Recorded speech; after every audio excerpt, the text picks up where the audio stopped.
एक दिन हजरत इब्राहिम अलैहिस्सलाम अपने घर में सो रहे थे। रात के गहरे अंधेरे में उन्होंने ख्वाब देखा। अल्लाह रब्बुल आलमीन उन्हें फरमा रहे हैं, ए इब्राहिम, तुम अल्लाह के नाम पर कुर्बानी करो। यह ख्वाब देखने के बाद हजरत इब्राहिम अलैहिस्सलाम सुबह सवेरे उठे और अपना सारा माल व दौलत यतीमों और बेसहारा लोगों में बांट दिया। फिर अगले दिन हजरत इब्राहिम अलैहिस्सलाम दोबारा अपने घर में लेटे हुए थे और फिर रात के पिछले पहर उन्होंने वही ख्वाब दोबारा देखा। अल्लाह रब्बुल आलमीन उन्हें फरमा रहे थे, ए इब्राहिम, तुम अल्लाह के नाम पर कुर्बानी करो। अगले दिन सुबह हजरत इब्राहिम अलैहिस्सलाम ने 100 ऊंट अल्लाह के नाम पर कुर्बान कर दिए, लेकिन फिर भी उन्हें दोबारा वही ख्वाब आया। अल्लाह रब्बुल आलमीन फरमा रहे थे, ए इब्राहिम, तुम अपनी सबसे ज्यादा महबूब चीज को अल्लाह के नाम पर कुर्बान करो। अगले दिन सुबह हजरत इब्राहिम अलैहिस्सलाम सोचने लगे, मेरी सबसे ज्यादा महबूब चीज क्या है। बहुत सोचने के बाद उनके दिल में ख्याल आया, मेरी सबसे प्यारी चीज मेरा बेटा, मेरे जिगर का टुकड़ा इस्माइल है।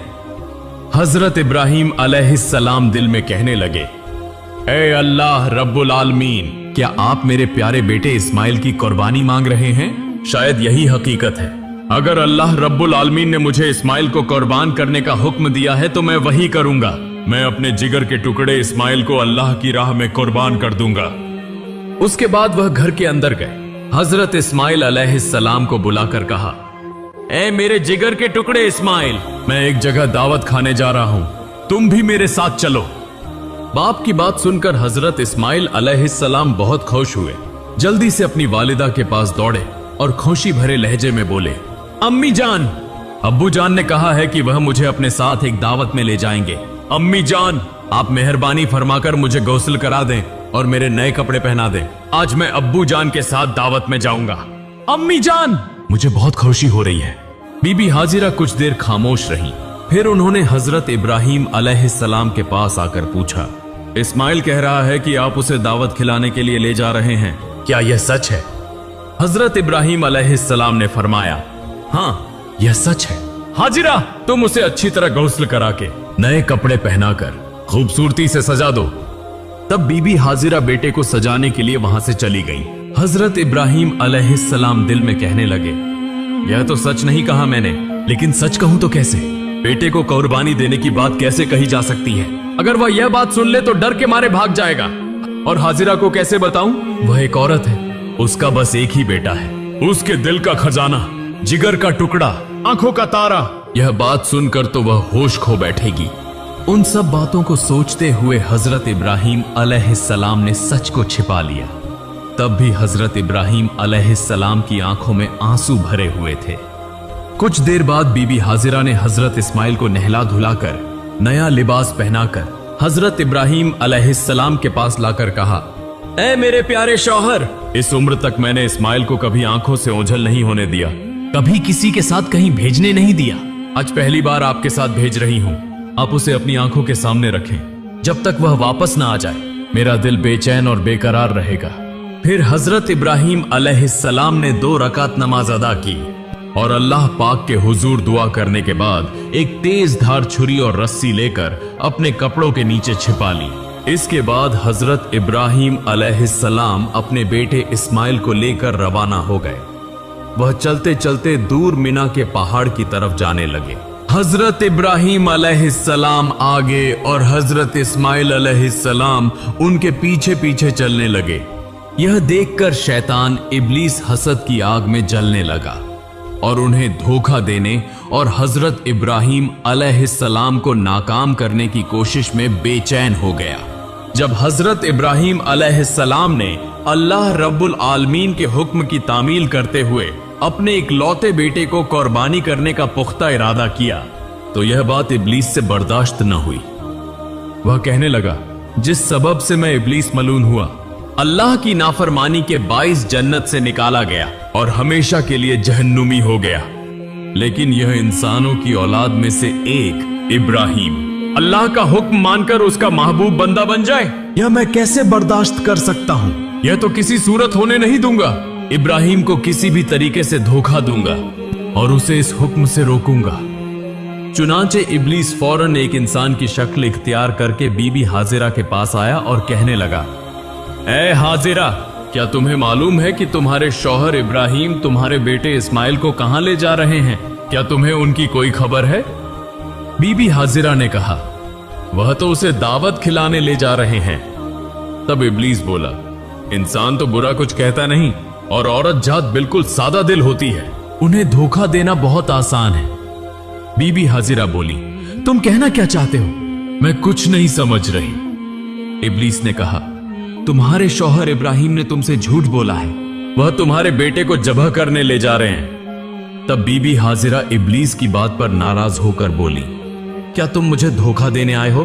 मैं समझ गई हूं, तुम नापाक इब्लीस के सिवा कोई और नहीं हो सकते। फौरन मेरी नजरों से दूर हो जाओ। शैतान इब्लीस बोला, ए हाजिरा, तुम्हारी ये तेजी कल देखेंगे, जब तुम खुद सुनोगी और समझोगी कि असल में झूठ कौन बोल रहा था। सुनो, अल्लाह ताला ने तुम्हारे शौहर को हुक्म दिया है कि वह तुम्हारे बेटे इस्माइल को कुर्बानी करें, इसीलिए वह उसे लेकर मिना के पहाड़ पर गए हैं। तब बीबी हाजिरा ने कहा, अगर यह सच है तो यह तो खुशी की बात है। इस दुनिया में इतने लोगों के दरमियान अगर अल्लाह ताला ने मेरे बेटे को कुर्बानी के लिए पसंद फरमाया है तो यह मेरे लिए बड़ी सादत की बात है। जब इब्लीस ने देखा कि यहां भी धोखा देना मुमकिन नहीं तो वह फौरन वहां से चला गया। इधर हजरत इस्माइल अलैहिस्सलाम हजरत इब्राहिम अलैहिस्सलाम के पीछे पीछे चल रहे थे। यह देखकर इब्लीस ने हाथ के इशारे से हजरत इस्माइल को और पीछे बुलाया। हजरत इब्राहिम अलैहिस्सलाम थोड़ा आगे बढ़ गए। इस मौके का फायदा उठाते हुए शैतान इब्लीस हजरत इस्माइल से कहने लगा, ए इस्माइल, तुम अपने वालिद के साथ कहां जा रहे हो? हजरत इस्माइल अलैहिस्सलाम ने फरमाया, दावत खाने जा रहे हैं। तब इब्लीस शैतान बोला, तुम्हारे वालिद ने तुमसे झूठ बोला है, तुम्हें धोखा दिया है, वह तुम्हें दावत खिलाने नहीं बल्कि कत्ल करने ले जा रहे हैं। यह सुनकर हजरत इस्माइल अलैहिस्सलाम ने कहा, झूठ तुम कह रहे हो, मेरे अब्बा जान मुझसे झूठ क्यों बोलेंगे और वह मुझे क्यों कत्ल करेंगे? तब शैतान इब्लीस मुस्कुरा कर बोला, ए नादान इस्माइल, तुम अभी छोटे हो, तुम्हें कुछ समझ नहीं। अल्लाह ताला ने तुम्हारे वालिद को तुम्हें कुर्बानी करने का हुक्म दिया है, इसलिए वह तुम्हें झूठ बोलकर मिना के पहाड़ पर ले जा रहे हैं ताकि तुम्हें जबह कर सकें। अगर मेरी बात का यकीन नहीं तो तुम अपने वालिद के कपड़ों के नीचे देखो, वहां एक छुरी और एक रस्सी है। अभी वक्त है, अगर जान बचाना चाहते हो तो फौरन भाग जाओ, देर न करो वरना वह तुम्हें कत्ल कर देंगे। यह सुनकर हजरत इस्माइल अलैहिस्सलाम ने फरमाया, अगर अल्लाह ताला ने मेरे वालिद को मुझे कुर्बानी करने का हुक्म दिया है तो यह तो मेरे लिए सादत की बात है। दुनिया में इतने लोगों के दरमियान अगर अल्लाह ताला ने मुझे कुर्बानी के लिए चुना है तो यह तो खुशी की बात है। तुम मुझे धोखा देने आए हो, मेरे सामने से दूर हो जाओ, बेशक तुम शैतान हो। ए इब्लीस, सुन लो, अगर अल्लाह रब्बुल आलमीन मुझे करोड़ों बार जिंदगी अता फरमाते और हर एक जिंदगी को अगर अपनी राह में कुर्बान करने के लिए कबूल करते तो मैं हर बार उस कुर्बानी के लिए तैयार रहता। अब तो मेरी निगाहों से हट जा, मैं तेरे शर से अल्लाह की पनाह मांगता हूं। उसके बाद हजरत इस्माइल अलैहिस्सलाम ने इब्लीस शैतान को देखकर कंकरियां मारना शुरू कर दी। उसी वाकये की याद में आज भी हज्जाजे कराम हज के दौरान शैतान को कंकरियां मारते हैं। फिर हजरत इस्माइल अलैहिस्सलाम जल्दी से अपने वालिद की तरफ रवाना हुए। कुछ फासले पर जाने के बाद हजरत इस्माइल अलैहिस्सलाम हजरत इब्राहिम अलैहिस्सलाम के पास पहुंचे। तब हजरत इब्राहिम अलैहिस्सलाम ने फरमाया, ए मेरी जान, मेरे जिगर के टुकड़े इस्माइल, मैंने ख्वाब में देखा कि मैं तुम्हें अल्लाह के हुक्म से जब्ह कर रहा हूं, बस गौर करो, तुम्हारी क्या राय है? तब हजरत इस्माइल अलैहिस्सलाम ने कहा, अब्बा जान, इसमें सोचने की क्या बात है? जब यह हुक्म अल्लाह ताला की तरफ से है तो आप उसे जरूर पूरा करें, इंशाअल्लाह आप मुझे साबिरीन में से पाएंगे। फिर हजरत इब्राहिम अलैहिस्सलाम हजरत इस्माइल को लेकर मिना के पहाड़ पर पहुंचे। उस वक्त हजरत इस्माइल अलैहिस्सलाम ने कहा, अब्बा जान, जब्ह करने से पहले मेरी 3 ख्वाहिशात पूरी कीजिए। इब्राहिम अलैहिस्सलाम ने पूछा, कौन सी ख्वाहिशात? तो हजरत इस्माइल अलैहिस्सलाम ने कहा, पहली यह कि मेरे हाथ पांव अच्छी तरह बांध दीजिए ताकि जब के वक्त मैं हिल न सकूं। दूसरी यह कि मुझे उलटा लिटा दीजिए ताकि जब के वक्त आपकी नजर मेरे चेहरे पर न पड़े, वरना आपको मुझ पर शफकत आ जाएगी और कुर्बानी में रुकावट आ सकती है। और तीसरी यह कि जब करते वक्त आप अपनी आंखों को बांध लीजिए और जब आप घर वापस जाएं तो मेरी मां को अच्छी तरह समझा दीजिए कि आपने उनके बेटे इस्माइल को अल्लाह के रास्ते में कुर्बान किया, और मेरी तरफ से उन्हें आखिरी सलाम पहुंचा दीजिए। फिर हजरत इब्राहिम अलैहिस्सलाम ने उन बातों को कबूल करते हुए हजरत इस्माइल अलैहिस्सलाम के हाथ पांव मजबूती से बांधे और उन्हें लिटा दिया और एक तेज धार छुरी निकाली। फिर अपनी आंखों पर पट्टी बांध ली और हजरत इस्माइल अलैहिस्सलाम के गले पर छुरी चलाने लगे। उसी वक्त आसमान व जमीन के फरिश्ते यह मंजर देखकर हैरान हो रहे थे और वह अल्लाह की तस्बीह और पाकी बयान कर रहे थे। ठीक उसी लम्हे अल्लाह रब्बुल आलमीन ने छुरी को हुक्म दिया, ए छुरी, खबरदार, तू इस्माइल के गले की एक बाल भी न काटना। अगर तूने ऐसा किया तो मैं तुझे जहन्नम की आग के लिए लाजिम कर दूंगा। फिर हजरत इब्राहिम अलैहिस्सलाम ने बिस्मिल्लाह कहकर अपने बेटे इस्माइल के गले पर छुरी चलाई, मगर छुरी अल्लाह के खौफ से कांपने लगी और हजरत इस्माइल अलैहिस्सलाम के गले की एक बाल भी न काटी।